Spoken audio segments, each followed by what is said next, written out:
കൂട്ടുകാരെ, അപ്പോൾ ഇന്ന് സൺഡേ സ്പെഷ്യൽ പൈനാപ്പിൾ കാളനാണ് കേട്ടോ. അടിപൊളി ടേസ്റ്റാണ് കേട്ടോ. കല്യാണ സദ്യക്കൊക്കെ വിളമ്പാൻ പറ്റിയ അടിപൊളി കറിയാണ്.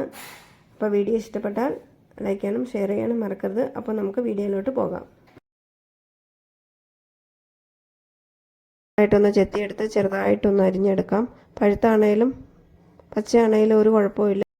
കട്ട് ചെയ്ത് വെച്ചിരിക്കുന്ന പൈനാപ്പിളിലേക്ക് കുറച്ച് മഞ്ഞൾപ്പൊടിയും വെള്ളം ഒഴിച്ച് നന്നായിട്ടൊന്ന് വേവിച്ചെടുക്കാം.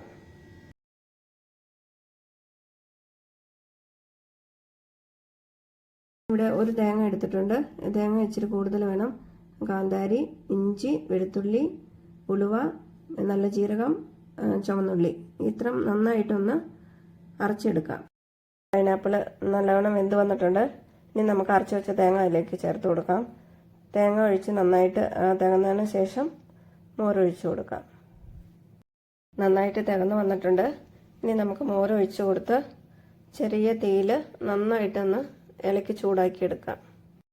ആവശ്യത്തിന് ഉപ്പിട്ട് കൊടുക്കാം.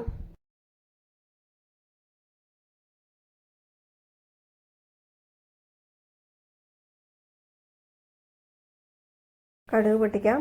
അതിന് ചുവന്നുള്ളി, വറ്റൽമുളക്, കറിവേപ്പില എടുത്തിട്ടുണ്ട്. കുറച്ച് എണ്ണ ഒഴിച്ച് കൊടുക്കാം. കടുക് ഇട്ടു, ഉലുവ ഇട്ടു. അങ്ങനെ ഉള്ളി മൂപ്പായി വരുമ്പോഴേക്കും കുറച്ച് മുളക് പൊടിയും ചേർത്ത് നമുക്ക് കറിയിലേക്ക് ഒഴിക്കാം. നല്ല ടേസ്റ്റാണ് കേട്ടോ.